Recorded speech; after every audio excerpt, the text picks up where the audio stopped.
You're watching 11 Alive Morning News. 11 minutes of nonstop news starts now.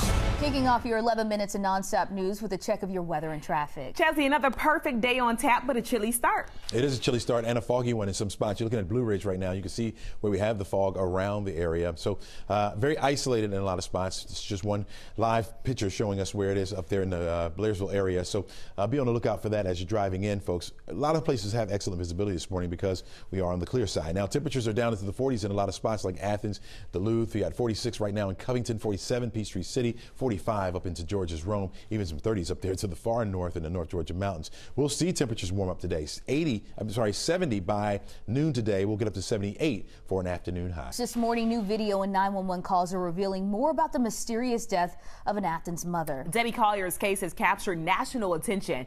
Molly Oak is at GBI headquarters with the latest. 24 hours before Debbie Collier's body was found in Habersham County, new video shows her at a store in Clayton. Take a look at your screen. Detectives say you can see her black SUV pull in while Collier is still at the store. Her daughter, Amanda Bearden, says her mom sent her a Venmo payment for almost $2,400, along with a text saying, "They won't let me go." Detectives say minutes later, Collier pulls out of the parking lot.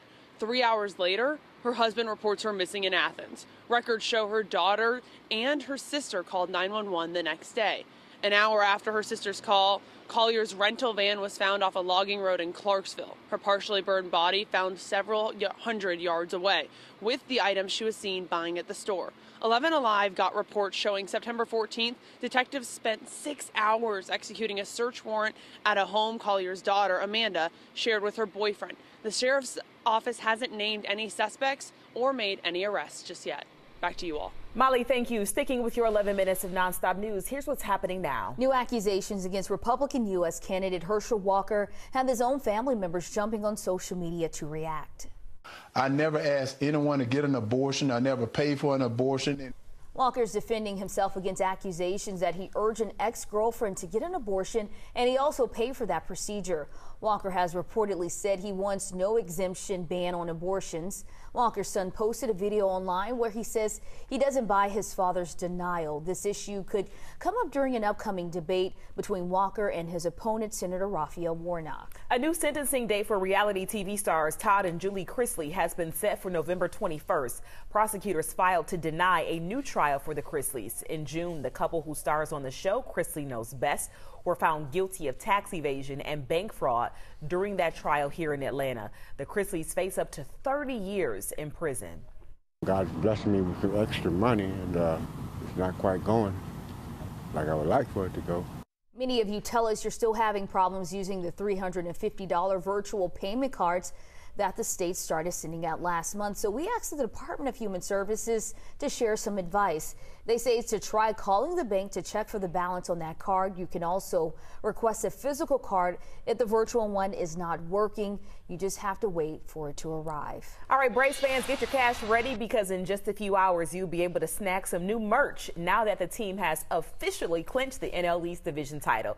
This is a look at the champagne celebration and the on-field celebration that happened last night from our friends at Bally's. So the Braves hit the diamond for their final regular season game today in Miami. Postseason play starts Tuesday, and all new merch will be available at 9 this morning at Academy Sports and Outdoors. Continuing your 11 minutes of nonstop news today, President Biden and the First Lady will travel to Southwest Florida, an area devastated by Hurricane Ian.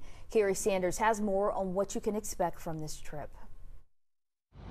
Later today, President Biden will arrive here in the Fort Myers area to see the devastation for himself. This is now a week since Hurricane Ian came ashore, a devastating wall of water, a storm surge of at least 12 feet in certain areas. The devastation is widespread along the coast, but also in the inland areas. And we'll get a chance to see a little bit of how the president will make some offers to this community to encourage them on what will be a very, very long recovery effort here, one that will take years. I'm Kerry Sanders. I'll have those details coming up on Today. Now back to you. Local businesses are trying to help storm survivors. The All South Sprinkler Company off Bruford Drive is collecting items to drive to Florida. They'll take bottled water, clothing, baby formula, dog food, camping supplies, and flashlights. You can donate up until 6 o'clock every day through Friday. Employees will drive the items down to Florida on Saturday. Right now, Children's Healthcare of Atlanta says the overcrowding at its hospitals from dozens of kids getting sick from viruses is now getting worse. Jerry Carnes has more on how this is impacting families. The wait times here at Children's Healthcare of Atlanta, at Scottish Rite and at Eggleston Hospital have become so extreme that there are now emergency care tents on site to accept patients and hopefully reduce wait times. A spokesperson for Children's Healthcare says the hospitals are seeing unprecedented levels of viruses like RSV, COVID, and the flu. April Joins brought her daughter to Scottish Rite on Sunday and waited 8 hours for an ICU room. There was no room at Eggleston Hospital. April says, watch your children closely. Her child seemed to have a cold but became lethargic and would not eat. She is now undergoing treatment for both RSV as well as pneumonia. After nearly a year, Atlanta now has a post office named after John R. Lewis, established in his former congressional district. President Biden signed a law on Monday renaming the building on Crown Road after the late congressman. Lewis represented Atlanta's District 5 from 1987 until his death in July of 2020.